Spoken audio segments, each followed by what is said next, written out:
Okay. Okay.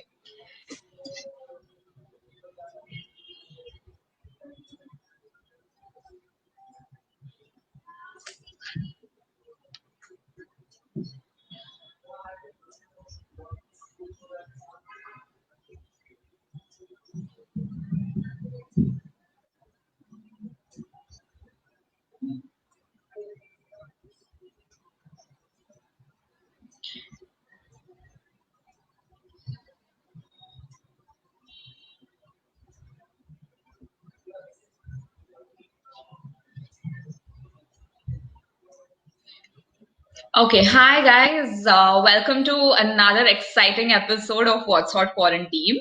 Today we have a very special live stream planned for you. We have with us Dr. Madhuri Roy, who is a renowned IVF consultant, a laparoscopic surgeon, and a gynecologist with over 20 years of experience in the field.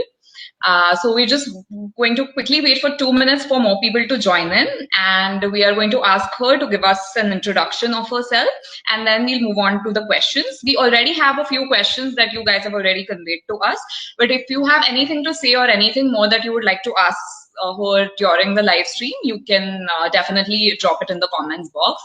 Welcome, Doctor, and thank you so much for joining us today. Thank you, Tanvi. Thank you for having me here. And welcome, everybody. Good evening, guys. Hope you are having a very good weekend. And I should introduce myself here, right, Tanvi? Yes, Doctor, please go ahead and tell our audience something about yourself. Right. So, friends, I am Dr. Madhuri Roy. I have practiced my fertility practice abroad India for last 20 years, and now I have moved to Pune. Uh, it has become a dear place for me now, and I have my fertility center, Conceive IVF, at Hinjewadi, Pune. And at Conceive IVF, we provide all the fertility treatment as per the European technology with along with the affordable pricing. So we try to maintain that balance, and our aim is to spread awareness so that people do not need IVF and they do conceive naturally. That's our ultimate goal, basically. So yeah, Tanvi. All right. And today, I mean, since we're all living through a pandemic right now, today we have a very interesting topic that we're going to be discussing about, and the topic is fertility in COVID times. So we're going to be talking about fertility and the threat of the coronavirus disease. So we already have a few questions planned for you. So I'm just going to jump right in. So firstly, can you introduce us to fertility, the concept of fertility? Yeah, it is like asking somebody like how healthy you are. Okay, there is some phrase called as fertility health, and like how we do our health checkups every year, and we know that okay, our lipid profile is in control and everything is fine.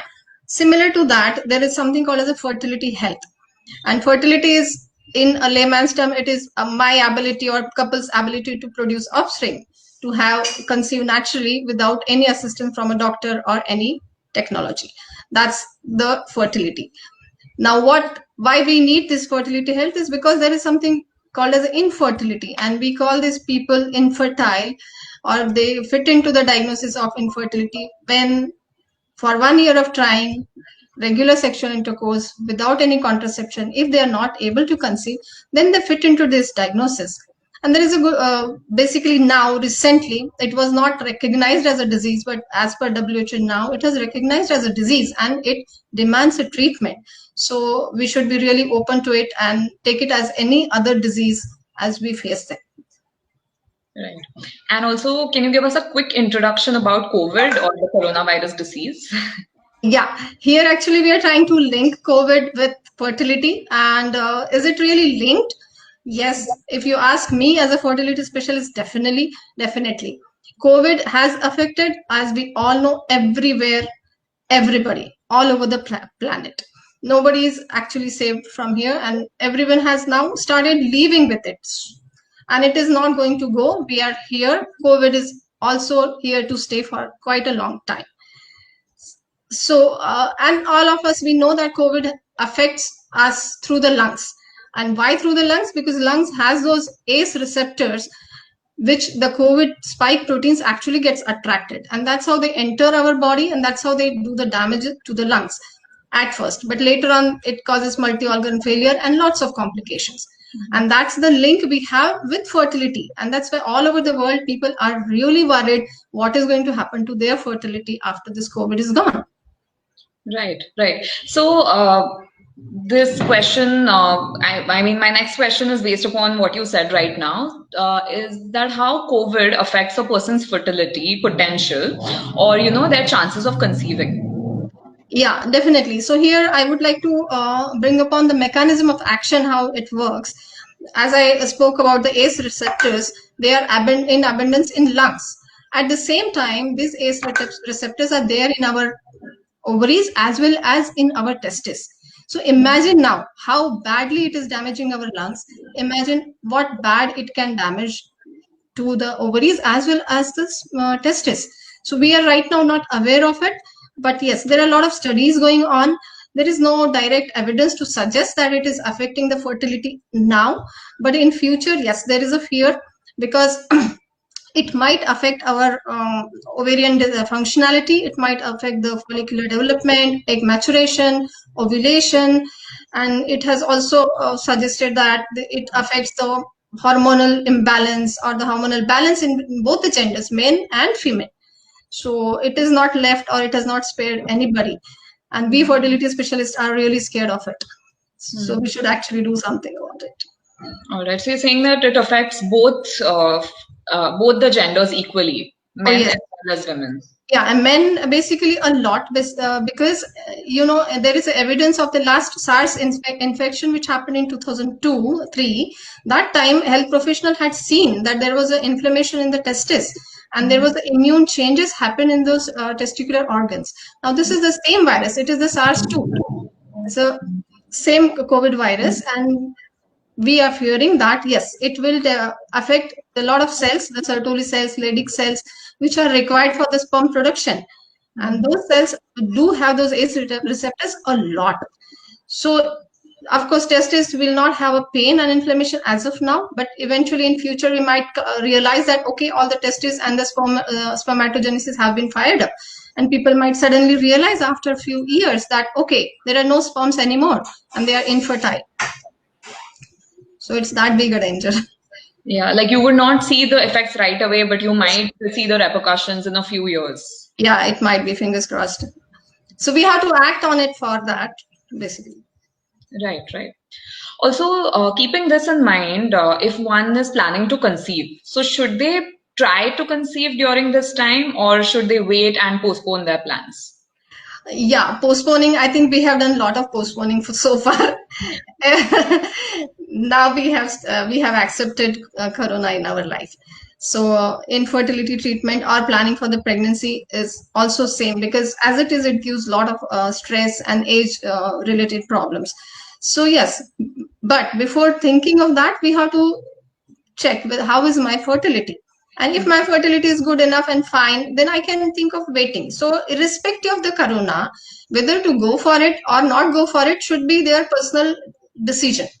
So corona should not interfere actually right now in planning for the baby. That's what my personal feeling is. Because there are people, some of my patients, they were so scared before in March, April and all. But now they are coming up to, okay, how long we can wait? And yes, that's the truth. How long you can wait? Another thing, yes, fertility health, you check it. There are some people, Tanvi, who are not yet married, and as I said, this fertility can get affected in future. These people can check their fertility health. So it is a very simple way we do at Conceive IVF. There are very basic fertility hormones, semen analysis, blood test, and ultrasound, which actually gives us a certification. Okay, my fertility is good enough, and I can wait for an year. So if you get that, then yes, you can take that decision. So both ways you can opt for it. Right. So if you're planning to wait, then get a fertility test done so that you're sure that it's not going to cause any problems in the future. Exactly. Yeah, that helps a lot. Also, in these lockdown months, everybody is battling with stress and anxiety on so many levels. So, the stress of lockdown and the stress of COVID, how does it affect a person's chances to conceive? Oh yeah, everybody's face now, you see, everybody's so stressed. Yeah. And my infertile patients, they are already under half of the ground. Like So there are no studies which says that stress leads to infertility, but it is actually vice versa. Infertility per se leads to a lot of stress, not only personal mental stress, but the social stress, financial stress. uh, we are in that society wherein fertility is really important, paramount for a successful marriage. So it definitely adds to a lot of stress. Now this lockdown, work from home and isolation, there are people who have lost their near and dear ones. So, and the financial losses, job losses, everybody is suffering. So all this stress is actually doubling up, multiplying, and it is leading to more and more hormonal imbalances. And that eventually definitely is going to affect our egg functionality, our body, our reception to conceive that baby. So Right. eventually it is definitely going to have that thing. So my urge here on your platform to everybody, at least take care of your stress levels, because it is easier said than done. It's really not that easy. But yes, you must take care of your mental health. Physical health, everybody of us really talk about always, but mental health is something which is very important. I have seen my patients who are cool, calm, composed. They conceive more easily than the people who are very anxious and very stressed. So please convey this message, and I'm saying this to all of you guys. Remove that stress as much as possible from your life and be ready to be a mother. Oh, that's wonderful. I absolutely agree. I feel like stress and anxiety does affect your physical health A lot. more than you realize. Yeah. Okay, so the next question is that what safety precautions should one follow during the process of conceiving or trying to have a baby during the COVID pandemic? Right.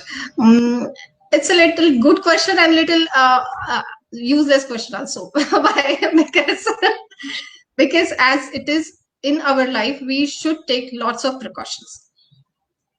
And during Corona, when we are actually naturally conceiving, you see, we don't realize that we are getting pregnant.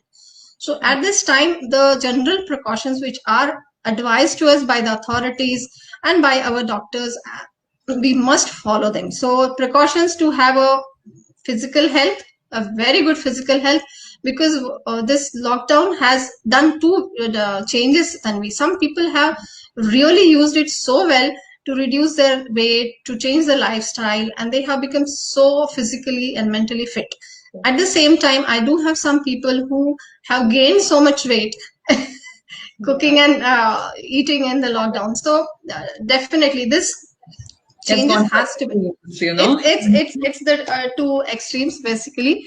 And yes, those precautions of increasing your immunity. Now there are so many school of thoughts of increasing the immunity, but I will stress upon the diet and the mental health. A good healthy diet will actually provide you with lots of supplements, which we as a doctor try to give you vitamin C, zinc, all these vitamins we have to give to the patients now as a precautionary measure so that they shouldn't contract COVID. But isn't that should be coming from our diet? Right. Even otherwise also. So I think the baseline is there, that we have to have that normal good diet, regular hand hygiene, or a perfect every hygiene on all aspects that has to be taken care. Avoid gathering, overcrowding has to be avoided. But I don't know whether it is useful to say now, because Diwali is over and everyone is out here. Yeah. Also, Yeah. since we are on the subject of diet, is there any specific diet that you prescribe to people who are trying to have a baby, or it's just basically having a balanced diet, or is there anything specific that you tell your patients? No, it should be actually specific, Tanvi, because there are a lot of antioxidants which are present in our different form of foods. We Indians have a lot of likings to this food and do not like the other food, so we are very choosy people. We are not like diet conscious people who will eat all. So when you are trying to conceive, definitely there are berries and some fruits which have a lot of antioxidants. Even a part of a wine which is made from grapes, which have tannins and antioxidants. So this is just an example. Don't take it seriously. But yes, all the fruits and lots of salads and good protein, good amount of protein to be included all otherwise as well. Not only when we are trying to be pregnant, but yes, when you're trying to plan for a pregnancy, 3 months before, please change your lifestyle, change your diet with a high protein, low carb diet, less oil, and absolute no sugars. It is hard to say because that's something which we don't need. We have to really reduce that. But including good food in our diet it takes us a long way. It protects us from COVID. At the same time, it makes us very fertile. Right. All right. And so, if one becomes pregnant, if someone is pregnant during this pandemic situation, what precautions should they take? Yeah, so the as per the WHO also has given a lot of guidelines, like if you are pregnant, then what you should do basically. So first and the only rule for that is do not panic. Yeah. Yeah, that's very important because as soon as the mother gets pregnant, they become very scared. That Yeah. what will happen now if I get COVID? No, take all the general precautions. Actually, the precautions are same as they are for general population. But since you are pregnant, you have to follow them very strictly because general people are not following them very strictly. So Right. people you can protect yourself by not going out, but then you have to also protect yourself from the people in your house who are going out. Mhm. So they go out, they can bring the virus. It has happened with us. It has happened with my patients that they do not contract the virus from the hospital, but Mhm. they contract it from their own family members who go out. Oh, yeah. So it is quite a lot there in the community now. So in hospitals, in our centers, we take utmost precautions even during fertility treatment and when they are pregnant as well. So we provide them mask and a lot of fumigation and sterilization at the frequent timings. All this is done, but as soon as they go out of our, I'm sorry for that. As soon as they go out of our clinic, then they just forget it. And now people have forgotten Corona. So Right. a lot of my patients have got them from their husbands, basically. Oh my God. Yeah. Your family has to be more careful than you, I think. Exactly, exactly. So that home quarantine, which is there now, it has to be maintained, even if you do not have COVID and you are pregnant. Right. So it's a request for the pregnant mothers to actually follow that in your houses. Right. Right. And so before we move on to the next question, we have a question on the live stream. So Rekha is asking us what to eat and drink to boost stamina in order to keep COVID away from women and the baby. Right. So there's a lot of proteins you should eat, Rekha, because proteins are the building blocks for our body. Your diet must be 60% protein and actually 40% carbohydrate. Actually, our Indian diets is vice versa. We eat more carbohydrates than protein. So if you are a vegetarian, then you have to include a lot of protein food in your diet, which is a lot of sprouts and yogurt and cheese, even soya products. They are all proteins. You know, if you are a non-vegetarian, then egg, fish, chicken, all this is non-protein. We basic what we try to do. We eat this non-vegetarian things once in a week or twice in a week.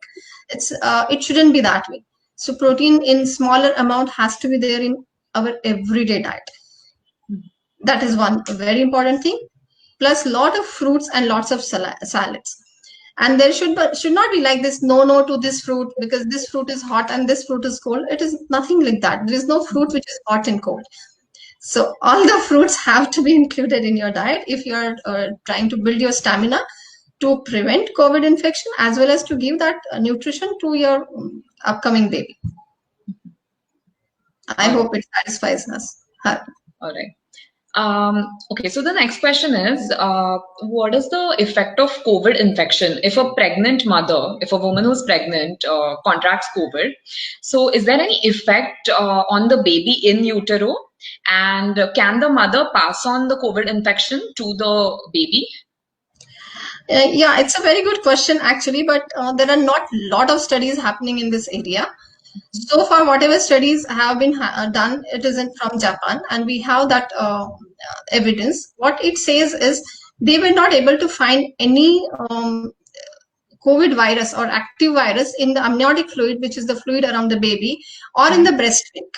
So it is not there. But at the same time, they had seen some babies with COVID positive mothers do have the antibodies. So what it tells us that yes, those babies have contracted the virus infection basically from the mothers, and they have fought that COVID back. So they developed the antibodies. So this is one way a positive thing. But yes, there are less chances, but it is happening. It can pass on to your baby, definitely. But the fact which we should not forget, the children and the infants are very good, basically, their immunity wise. And to die with the COVID, this children and infants is a very, very rare phenomenon. So we should not be worried, basically.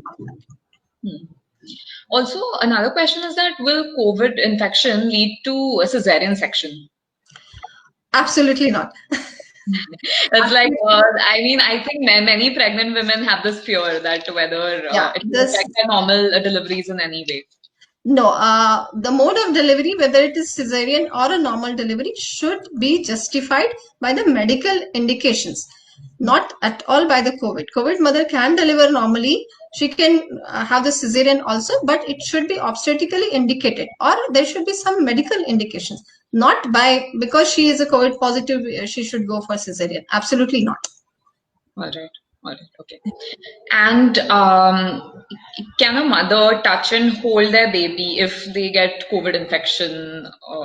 I mean, how do they interact with their baby? You know, since a baby is usually close to their mothers physically, so how do they interact with their babies if they are COVID positive? Yeah. This is a very good question, Tanvi, because yes, COVID positive mothers are giving birth to babies, and babies are negative. So what we are doing is we are testing the babies also when COVID positive mother gives birth. But yes, the message to the mothers, you can definitely feed your baby, you can touch and hold your baby, and you can exclusively breastfeed your baby.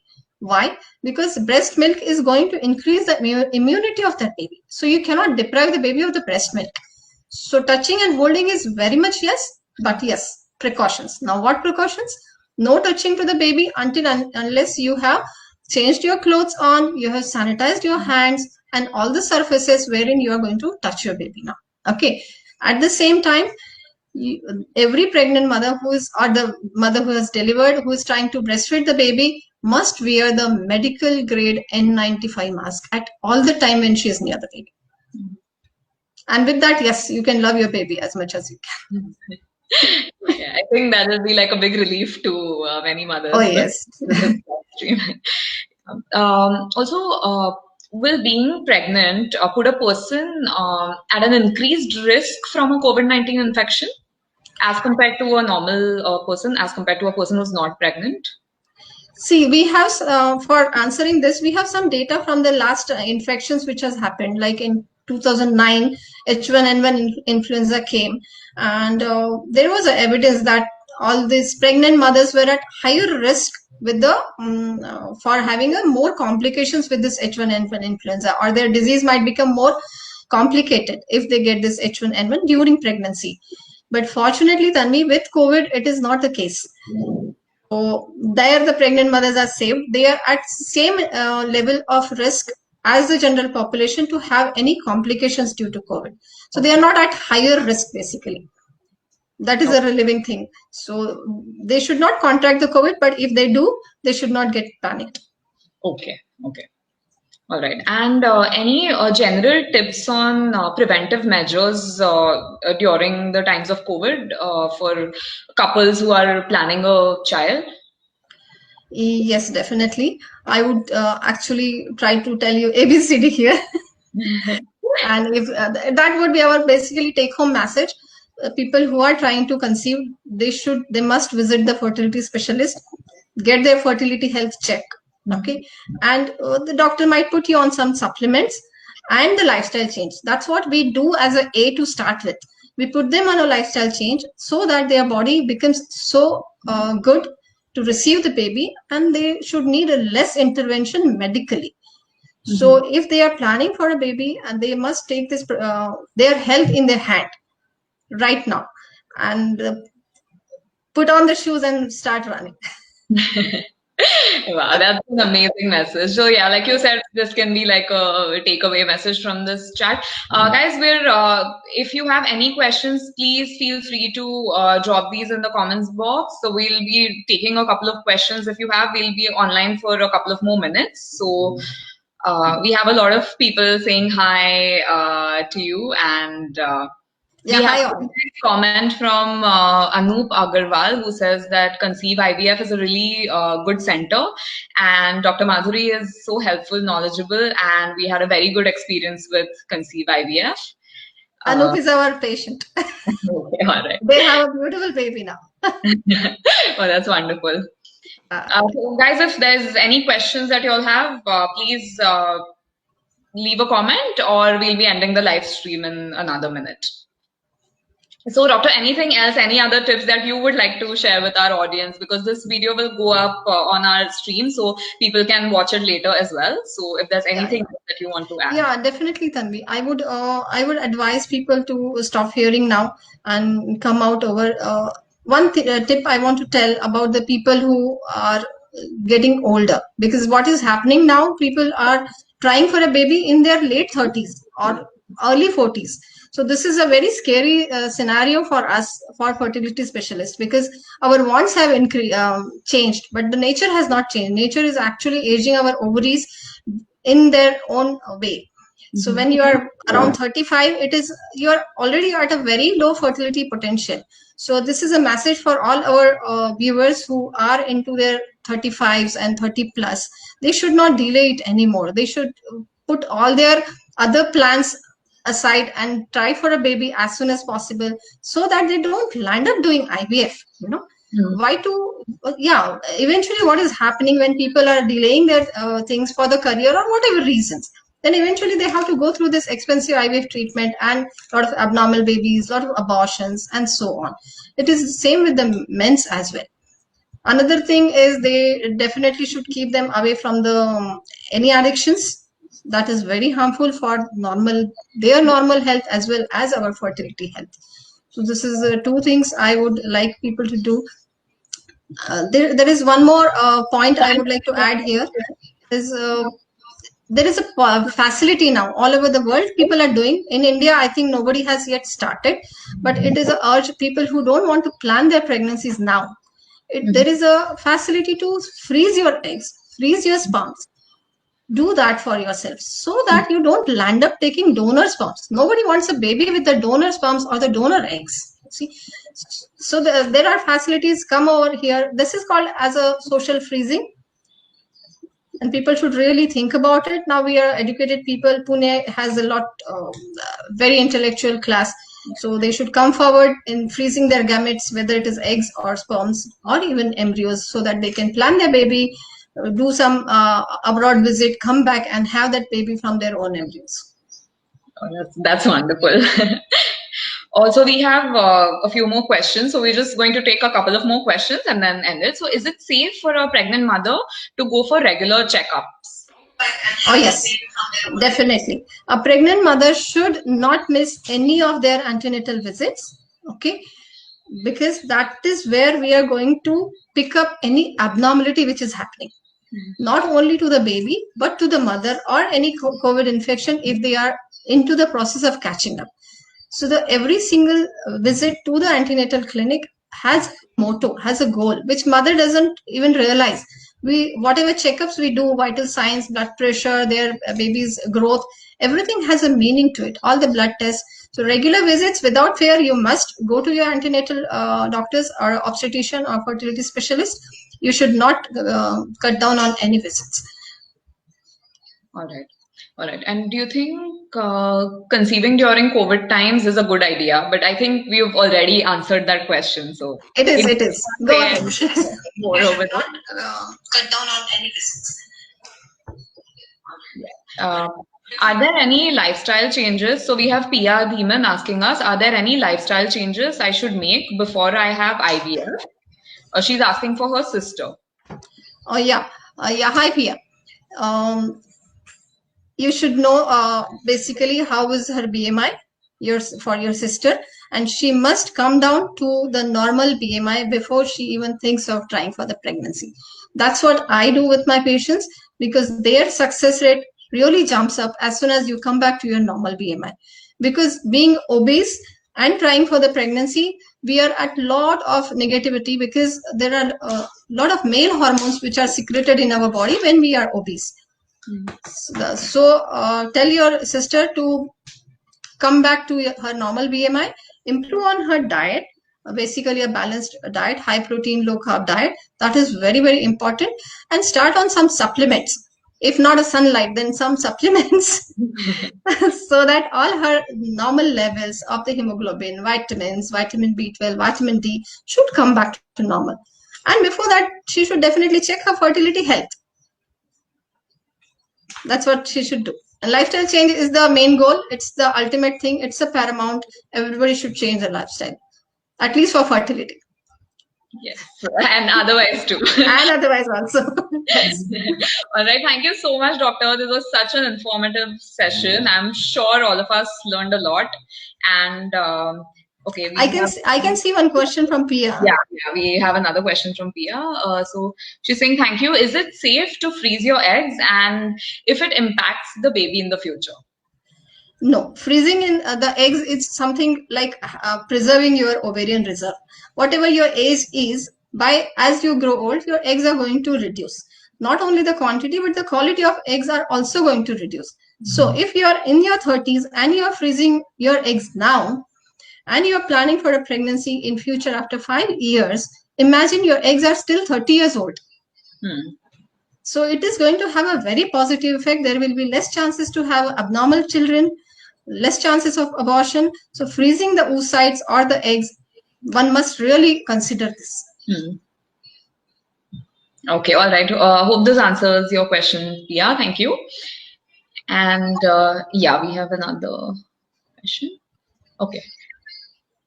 Chetan Chandrasekhar Roy is saying, thanks for your query, ma'am. Okay. All right.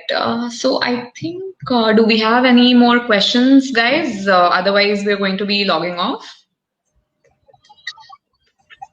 We'll just give it another minute if we have any questions. So hope so. And Tanvi, please pass on my number to them.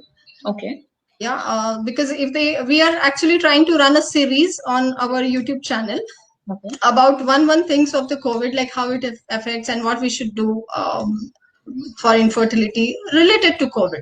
So they can definitely call me back or log on to those series which we are going to run. I will be very happy to help them out. Anybody. Okay, definitely. Also, we'll be tagging Conceive India IVF in the video that we'll be posting. So all our viewers can definitely click on it and check out your page. Definitely, definitely. It would be my pleasure to answer all their queries. Yes. Also, we have another question from Anoop. What has been the overall experience in Pune? Hi Anoop. Pune is a very nice place. When we thought of coming back to India, we selected Pune for quite a multiple reasons. Of course, from the children point of view, there are international schools, very good weather, and that's the reason Britishers came here, right? They came and they stayed in Mahabaleshwar, right? So it is a wonderful place. The people are very flexible, very polite, very friendly. So I think anybody can come and settle in Pune. It's a good place to live. I have bought a home now here, so I'm going to be here all the while. Yeah, I absolutely agree. Pune is a wonderful place to live in. Are you from Pune? Yes, born and brought up in Pune. Yes. Oh wow. So I always have a special love for the city. Okay, we have Sarita Mankar asking us, does low fertility in late 30s increase the chances of miscarriages and abnormalities in a child? Yeah, definitely. This question I have already answered, but I'll go on it again. What happens in late 30s, our egg, they undergo some mutations while the eggs are maturing. And that mutations or the meiotic divisions which happens, that leads to a small mutation in the ovaries, in the eggs. These mutations are responsible for the abnormal children. Like you see, have you seen those Down syndrome babies and transgender or different chromosomal abnormalities do come in the babies when our eggs are 30 years old. So these babies, when you conceive also, they get miscarried or they get aborted. So definitely there is a more risk of abortions in our late 30s, as well as having an abnormal child is also more. So one should, I would always tell people, one should plan their first child before 30 or freeze your eggs. All That's right, very wonderful. important. We have so many questions. People are loving it. I mean, the moment we're like trying to end it, there's just so many Okay. questions pouring in. So, thank you so much for such a wonderful, helpful live session. It's my pleasure. We're really happy that we had you here, and we hope to talk to you soon. And I hope this video Anytime. was helpful for all of us. Guys, please check out their page, Conceive India IVF, and there's also we'll also be dropping their contact number. So if you have any fertility related questions, you need a consultation, please approach Dr. Madhuri Roy, and she'll be here to answer your queries. Sure, definitely. Any signing off message you want to give before we say bye-bye? Tanvi, you're wonderful. Very beautiful. Thank you so much. It was wonderful talking to you. Same here. Same Thank here. you so much, Take doctor. care, darling. Take care. Bye-bye. Bye. Bye. Bye.